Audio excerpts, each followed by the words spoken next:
নমস্কার। কবিগুরু রবীন্দ্রনাথ ঠাকুরের একটি অমূল্য কবিতা, কবিতার নাম প্রশ্ন।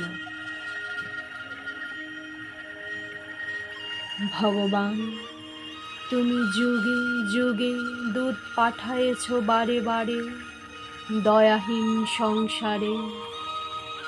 তারা বলে গেল ক্ষমা করো সবে, বলে গেল ভালোবাসো, অন্তর হতে বিদ্বেষ বিশ্বাস।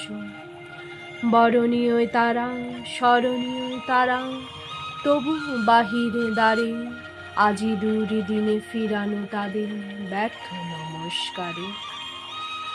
আমি যে দেখেছি গোপন হিংসা কপট রাত্রি ছায়ে হেনেছে নিঃসহায়।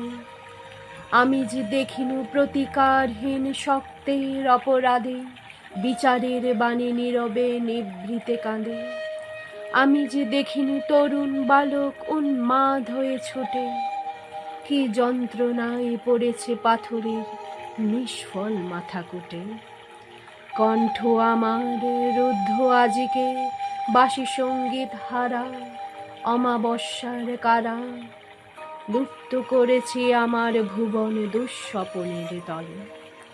তাই তো তোমায় সুধায় অশ্রু জলে, যাহারা তোমার বিষায়েছে বায়ু, নিভায়েছে তব আলো। তুমি কি তাদের ক্ষমা করিয়াছ? তুমি কি বেসেছ ভালো?